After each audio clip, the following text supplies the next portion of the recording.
Ladies and gentlemen, welcome. OjyOkpe with stories trending around the world. AKA Odogu Silencer! I was just going to hail you that was such a cool introduction until you pulled your Odogu Silencer on me.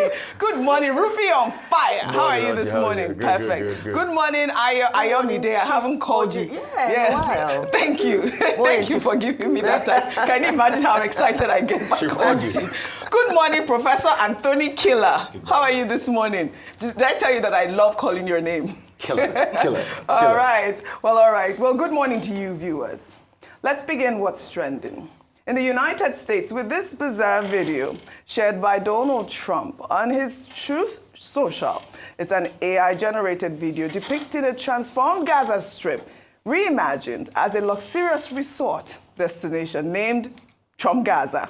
The video also features golden statues of Trump and Israeli Prime Minister Benjamin Netanyahu lounging on a sunbed. Let's take a look.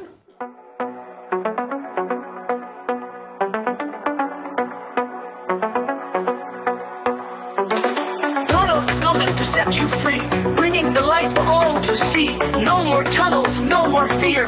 Trump Gaza is finally here. Trump Gaza shining bright, golden future, a brand new light. Feast and dance, the deal is done. Trump Gaza, #1. Trump Gaza shining bright, golden future, a brand new light. Feast and dance, the deal is done. Trump Gaza, #1.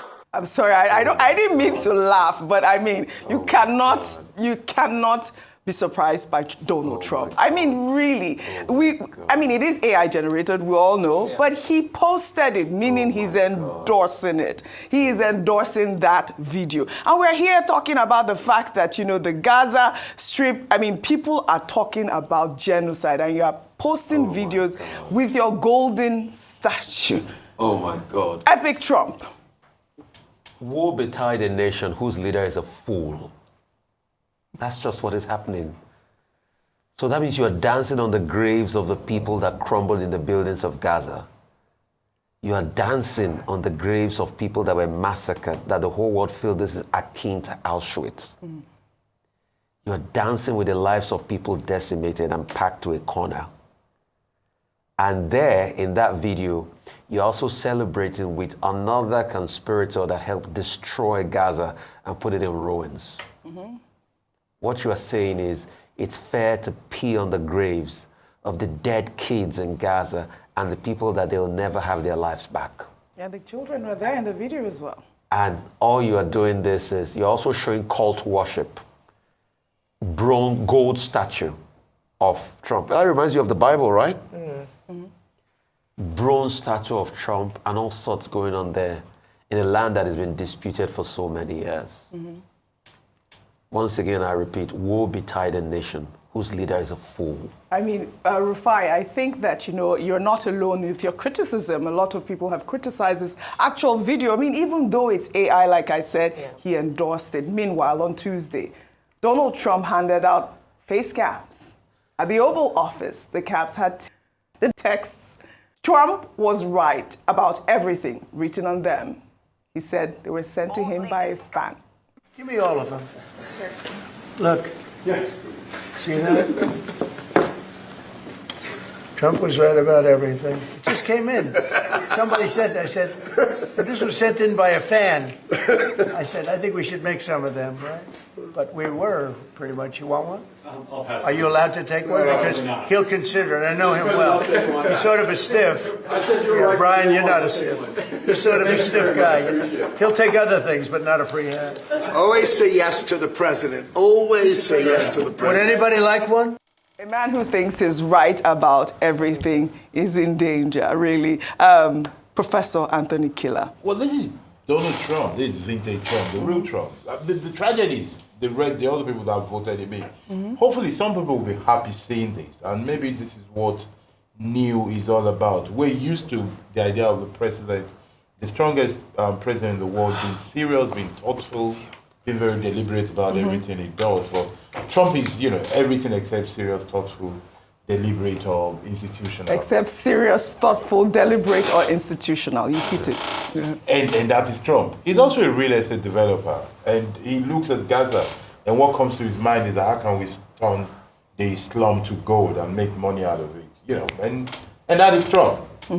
Cheers to all those who voted him. Cheers to all those who voted. I mean, yesterday he was hailed about the, $5 million gold card, which I love the initiative. Yeah, I do love the initiative because, I mean, if I were president, I would sell my country like that. I mean, you're underrating America. Are you underrating? I'm not I would underrating sell America that what way. I said was that he was overrating America. And I totally agree with people who say that rather than take the $5 million, because I didn't have an opportunity to speak on this. Yes. Take the $5 million, use it to invest in your own country. Right. That is the most thing. I hope you $5 million, invest in your nation and provide and make your nation great again. Well, these are billionaires. I'm sure that they have more than enough. They have enough to share, really. But can I just say something about Trump and just on a side note? Right. We often criticize African leaders for naming institutions or things after themselves, saying that it's hero worship, self-worship. So we can see that it's not just an African problem. Right. Part of the issue, I mean, he's already named it Trump Gaza. Yes. He's named a number of things. Now he's self-efficating, whereby anything that has to do with him, he's not ashamed to promote but it. This is typical Trump. Have you been to to America? Have you been to New York? Have you been to New York? All the buildings are named Trump International. This is New York. I think an important point is to be here. Yeah. In his mind, he will name everything Trump. Absolutely. Yes, now. That is in his mind. The reason why he cannot do it is that in America, there are laws that guide naming public institutions after yourself. And I think Nigeria and the rest of Africa need to wake up to that law. Right. For example, I argue that if you don't build something, don't rename it. Right.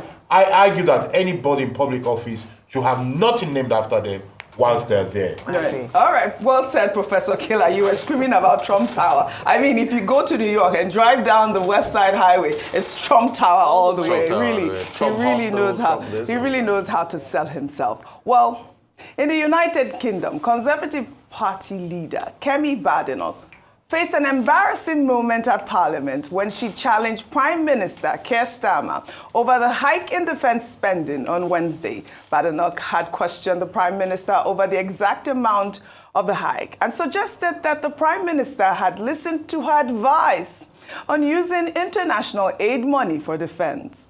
Well, in response, Keir Starmer said that Badenoch never crossed his mind. Let's take a look before we come back for a discussion. Over the weekend, I suggested to the Prime Minister that he cut the aid budget, and I'm pleased that he accepted my advice. Mr. Speaker, it's the fastest response. It's the fastest response I've ever had from the Prime Minister. However, he announced £13.4 billion in additional defence spending yesterday. This morning, his Defence Secretary said the uplift is only £6 billion, which is the correct figure. Prime Minister. I'm going to have to let the Leader of the Opposition down gently. She didn't feature in my thinking at all. I was so busy over the weekend I didn't even see her proposal. I think she's appointed herself, saviour of the Western civilization. It's a desperate search for relevance. But, Mr. Speaker... She has appointed herself as a savior of Western civilization. Rufai, I mean, I don't know what that was. That was the most embarrassing thing I've seen so far at Parliament. Wow, she's appointed herself as the savior of the Western civilization. Kemi is a joke. Honestly, Kemi Badenoch is a joke. So this is the same defense spending a lot of people have praised Keir Starmer for. And the truth is, he's taking some part, I think 0.2%, like we said, 0.3% out to be able to shore up defense spending. In 2027, there's going to be an increase in defense spending. I think Kemi is suffering from her own personal identity crisis, number one. Secondly, she doesn't even have a full grasp of the issues. And that's why Keir Starmer just looks at her and said, who is this one talking? This is something that there was a unanimous consensus to support. Even the most right-wing of right-wing reform did give kudos to him on this. So what is Kemi saying here? That's how she misinterprets most of the arguments and everything. I think she should go and learn how to be a very productive leader. And that's why you were giving out the stat the other day. About 20% really acknowledges her as someone that can be a viable leader. Right. If there's a race for leadership now, I'm in the Conservative Party, I'm not sure Kemi will be able to stand it because she's done an appalling job. She's not taking the issues on. You know, she's gone on to be like this warrior for cultural issues, which she should not be doing. She entirely missed that point. Her policies have not landed, and it's just a big problem. So you see, they keep making a joke of her, and this is one of the most hilarious, beat downs I've ever seen. That's I didn't even acknowledge you. And that's what we keep saying to the lady. Okay, go ahead. She can't keep acting like a playboy from the southwestern world, like Blake Shelton sings. All right. So I really enjoy watching PMQs, Prime Minister's Question Time. And I actually think that Kemi has done quite well at PMQs. In fact, I would say that as leader of the Conservative, leader of the opposition party, it's been her finest moment in being able to hold Keir Starmer to account. Unfortunately, this particular outing wasn't in her favor. And from that video, you see that she took it quite well. Maybe she didn't hear him properly before she smiled about him saying that he didn't even give her a thought.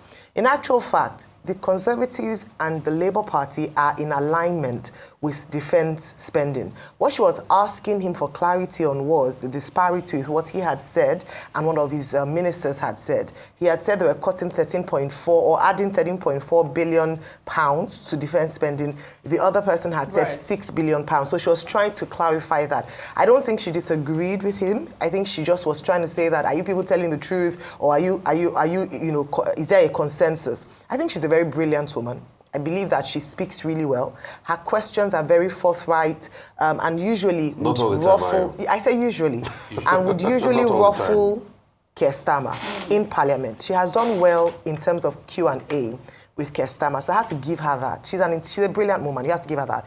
You might not agree with her position on a number of things, and I think it's quite tongue-in-cheek for Keir Starmer to say that she has assigned herself as the savior of Western civilization. I can see that happening, and that's what we've criticized on this show. But I don't think I would ever, I wouldn't question her intelligence. Yeah. She's always performed really well. I quite enjoy her interactions with Keir Starmer during PMQs. So I think this whole contribution was, the conversation that actually Trump raised about defense contributions. Trump had urged European nations to increase their contributions, and we see here that also Trump is going to meet with Keir Starmer as well. So, I thought that was a good way that Kemi Badenoch drilled Keir Starmer in that moment. What about you? You were saying that the profile was not being fair. Yeah, I think Kemi Badenoch is okay. I think she's good. Really? I think she's a great politician. She just needs to learn to understand more of the issues. She just needs to stop proving herself to people. She just needs to learn to be a true conservative. She just needs to be a better British person and not somebody proving to be British. Take away all that, and I think it's fantastic. All right, Kemi Badenoch got a vote of confidence from Professor Anthony Killer. Really? Wait, I didn't hear what you said. What did you say? Which PMQs have you been watching? Especially when she's really good at drilling. That's what I was saying. That she's been doing well. I think it's good. There have been better conservative leaders. Which is good. On the pecking order in the last couple of years, she's one of the worst I've seen. In fact, I think it's a contest between her and Liz Truss. That's how terrible she is. Secondly, I think she's winning with Liz Truss. I will say because she's my Nigerian star, she's winning with Liz Truss. But secondly, on the pecking order, she's got no grasp of the issues. Till today, they say asking about her policy document. She's got no articulation on the policy document. Once she learns that, will you like her? Trust me. All right. Well, Kemi Badenoch, Dr. Vati will say, has been bad enough. Kemi Badenoch. Well, all right. Let's now highlight a major achievement here in Nigeria. The National Agency for Science and Engineering Infrastructure on Wednesday announced that the first Made in Nigeria helicopter is nearing completion. The announcement was made during a focus group engagement in Kaduna State. The event was attended by inventors and manufacturers drawn from academia and private sectors to promote local manufacturing, innovation, and the adoption of made in Nigeria products. Government officials, industry leaders, and innovators were also in attendance, discussing policies that will drive Nigeria's industrial and technological growth. Please, I want to give a round of applause for this. This was a great announcement that was made by the shortest, Nasina. Right? But Nigerians have reacted. I know you want to speak on this, but I'll just take this tweet so that we'll wrap up the conversation. This is from Professor Chinwe. She wrote, "Fantastic news. At this rate, we'll soon have made in Nigeria spaceships heading to Mars." But before we all start clapping, let's ask the real questions. What's the supply chain for this helicopter? Are we manufacturing the core components, or is it another assembled in Nigeria project with imported parts? What's the maintenance plan? Or will it be like our refineries, completed but never fully functional? Innovation is great, but sustainability is better. Let's make sure this isn't just a headline stunt, but a real step towards industrial self-sufficiency. Until then, I'll be watching this helicopter economy from a safe distance, while Naseni is working to develop homegrown technology to reduce the country's over-reliance on foreign products, with many innovative solutions already deployed across various sectors. I just needed to put that caveat out. They're all about indigenous rights. I don't know why you guys are laughing. No, you know why let Professor Anthony speak quickly, and you tell me why just a quick announcement. I'm, like everybody, I'm Yes. delighted about this development. Right. Interestingly, the strategy focus group, Yes. there's another one happening in Lagos today, and I'll be speaking there later on. Fantastic. I'll remind you of what Chinwe Obiaku says about the sustainability You'll and the remind them, supply yes. chain. And that's what I'll be bringing to Fantastic. My paper is actually titled Sustainability in Made in Nigeria. Fantastic. Made in Nigeria. Why are you laughing? So this Rufy is on why I was fire. laughing. Go ahead. See, don't pressure me. I'll tell you why I was laughing. Why I was laughing was because many years ago, you can Google this. Hadi Sirika said that we start producing planes in Nigeria. Couple of years ago. Until today, you haven't seen the plane? I've not seen the leke fly.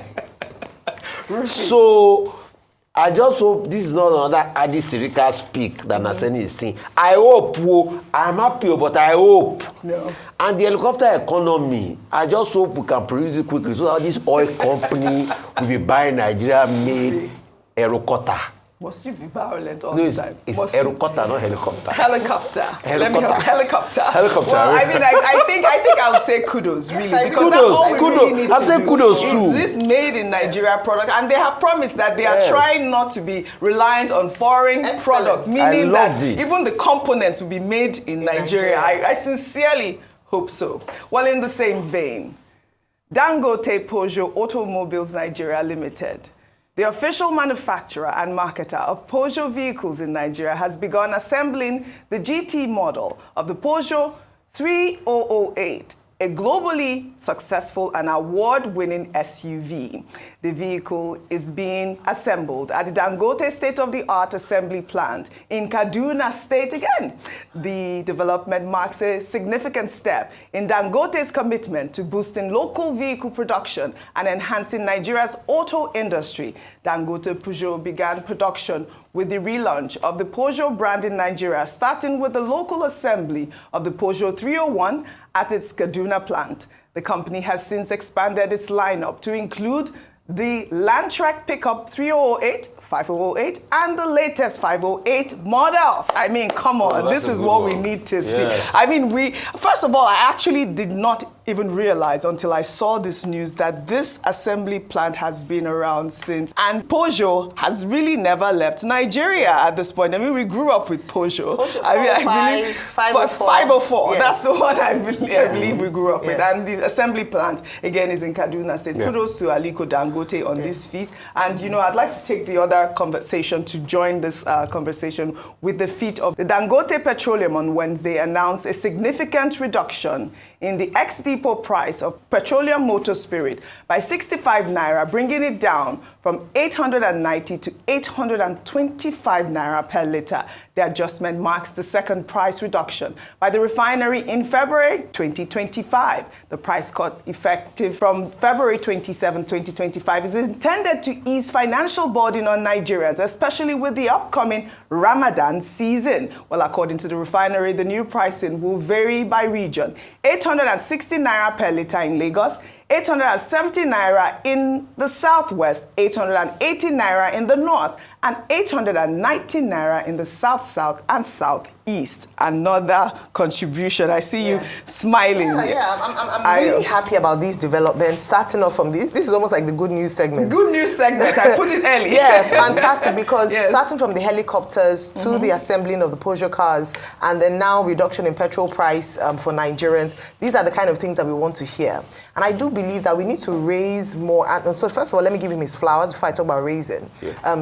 Alhaji Aliko Dangote for his efforts in nation building. It shows that you don't have to be in politics to make your own contribution to making the country work again. We often talk about enabling business environment so that we can see more manufacturing sector organizations thrive, and we can actually begin to produce here in Nigeria. Nigeria has a lot of potential. We have a lot of the natural resources and minerals that we don't have to export, and others are able to make something out of where we can actually do it back home in Nigeria. Now, when it comes to that, I'll then say that we need to raise more people like Dangote. Imagine if we had like 5, 10 of them, and one man is making such a mark. Imagine how much more people who are, and it's not for a lack of them being around, it's a lack of opportunity or an environment for them to actually be able to thrive. So we need to see this a lot more.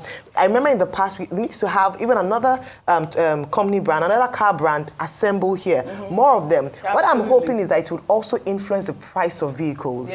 In recent times, it is at a time where you could get a brand new car for 6 million naira just about 10 years ago. Now, I think a brand new car averagely would go for about 15 million naira or thereabout. Brand new car? Well, I mean, how much will that go?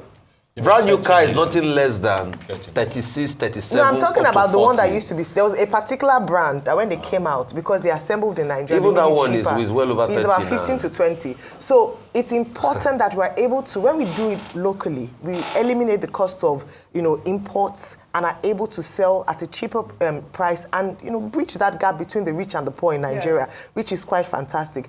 Now, let me just speak to the differing prices in oil so that people don't say that, they are favoring one part to another part.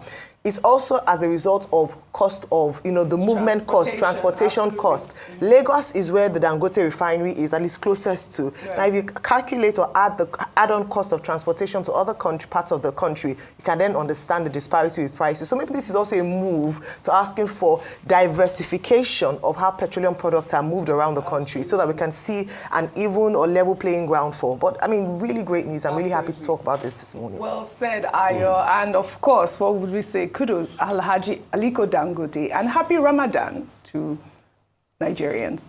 Well, in another development, as the crackdown on the sale and distribution of substandard and illicit pharmaceutical products takes center stage, the Director General of the National Agency for Food and Drug Administration and Control, Professor Mojisola Adeyeye, has raised the alarm over threats to her life. Professor Adeyeye spoke during a State House briefing at the presidential villa in Abuja on Wednesday. She said that NAFDAC had recently seized illicit medicines worth over 1 trillion naira in the ongoing crackdown, and that powerful individuals benefiting from the illegal trade are behind the threat. Let's take a look. In terms of challenges, of course, I've mentioned the hazards that we face every day. I told you about the attempted murder about 6 months ago. One of our staff in Kano, the child was kidnapped because the father was doing what he's supposed to do. Fortunately, the child escaped. So, for me, I have 2 police living in my house 24/7. In Abuja and Lagos. I would say I don't have life. I cannot go anywhere without police. To me, that is not my way of living. But I don't have a choice because we've got to save our country. We've got to save our country and not be fearful.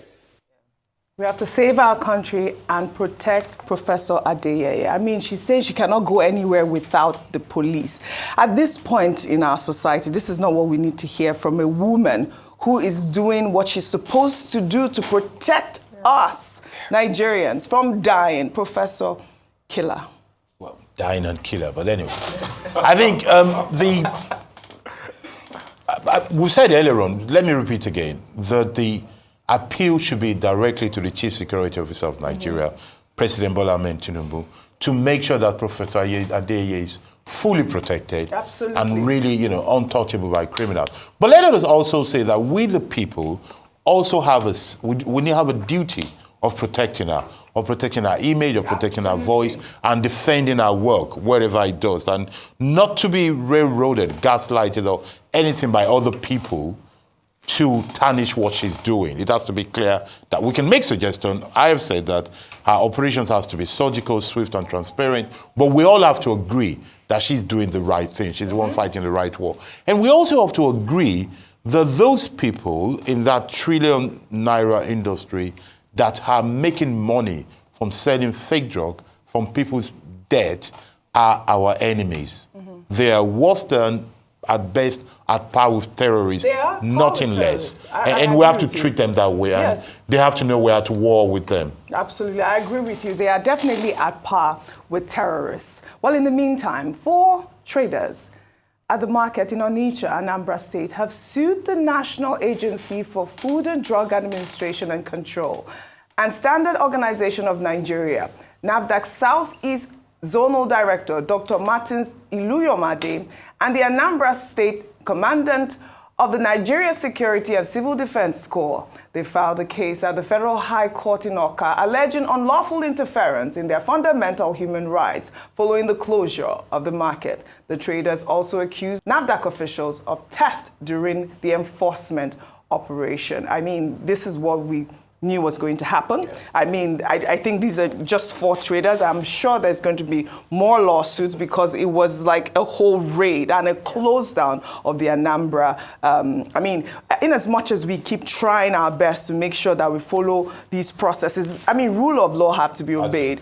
Fundamental human rights. You don't go and close people's shops without, I mean, they were even saying there were no search warrants. People will go to their stores, just close them, break them up. And this is the situation that we have in our hands at this point. Well, in Abia State, NAFDAC has ruled out reopening shops owned by traders suspected of dealing in fake and expired drugs. The agency said the crackdown is part of efforts to rid the market of substandard pharmaceutical products, stressing that public health remains a priority. Rufai.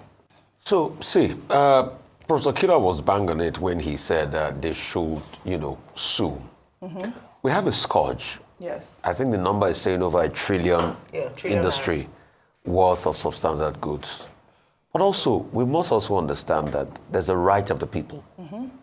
You cannot say because you want to effect these sweeping reforms, you're also going to hurt the innocent ones. And that's why I say you must have a very clinical approach to it. Also, they must be able to account if there was a case of theft, because we've seen most of these things. And most importantly, another point I've been raising is, if NAFDAC said they did see USAID drugs in pharmaceuticals, the chain has to be investigated to get to the end of the matter. But you cannot say, because you want to punish those that are doing things illegally, you don't have copious intelligence, then you sweep everybody. No. So they have a right to sue. Yeah. Many more legal cases will go on. Yeah, they are suing based on fundamental human rights. Absolutely. Also, I would have wanted a case where they can actually get something more copious to even sue on. Because, yeah, fundamental human rights is quite general. But also, probably loss of productivity. Yes, I loss think all of of revenue, that is part of the lawsuit. and all of that. Yeah, so, loss of revenue. because we cannot allow this happen. Absolutely. The other part is the fight of NAFDAC valid? Yes. Because also when you look at it on the other side, if you see people that are dying based on these illegal drugs or these substandard drugs, it's only when you have somebody close to you that is affected you will know it. I have seen many cases where in the bid of saving life, those drugs destroy their lives. Yes. It now also goes back to the quality and the standard. And I'm also going to come at NAFDAC. It also goes back to what heralds NAFDAC, their own personal process for giving people NAFDAC number. Yes. Because I think that system also needs a lot of review. There are many substandard products that get through the crack of that system and they get the NAFDAC number. Right. How did that happen? Right. What about the internal corruption in their own system? I think these are things we should also talk about. And based on the Naseni case, I wasn't sure. I had to double check myself. It's also best we work at that because... It's also best we work at... The Naseni case of producing helicopters, it's also best we work at that because I know that South Africa already produced helicopters. All right, fantastic. So if we say we are the giant of Africa... We should. We should be able to ace this. There's so many things we ought to do that we are not doing. Not in great capacity, but there are manufacturing production companies for helicopters in South Africa. Well said. I wanted to touch on NAFDAC. You know, one of the reasons why Professor Akunyili campaigned heavily on these illicit drug trade was because one of, her sister died from it. And, this whole clampdown eventually led to her death. And now we are seeing Professor Adeyeye almost following in the same conversation, saying there are threats to her life. At this point, it's only been what? How many, like within a year that she's been doing this? Really strong. Yeah. And I want to call on the security forces really for this particular case. Yes. We cannot lose NAFDAC DG. Remember we called this that her life would be under threat. Yes. You cannot take on a whole industry and not expect that there would be kickback. It's corruption fighting back. And, for her to now come out and... I don't think this is the first time, but it means that things have really intensified since her war against fake drugs. Yes. She's absolutely spot on. And I do believe that until you're wearing these shoes, you won't understand just how badly this is affecting a lot of Nigerians. And that's why she called for the death penalty. And she took on what some people would say was a very draconian closing of all the shops because of the state or the level of decadence in that industry. But I do think that there should also be common sense and interest of nation and economy when you're making these decisions. But as has been said, we are all watching. This woman should be given the highest form of security. Nothing must happen to her. She is saving millions of lives. Absolutely. Well said, Ayo. Well said. We'll take our final story now in Anambra State, where native doctors have taken to the streets in protest over Governor Soludo's ban on their practice. The governor had recently outlawed the activities of native doctors, citing concerns over their alleged involvement in criminal activities, including ritual practices. But the protesters argue that the ban is unjust and threatens their livelihood. Let's take a look. The traditional native doctors.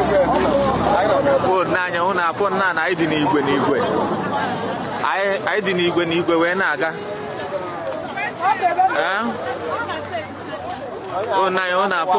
Na government house na kaineje. I own the traditional native doctors. Anambra State. Nigeria. Did the Anambra State? I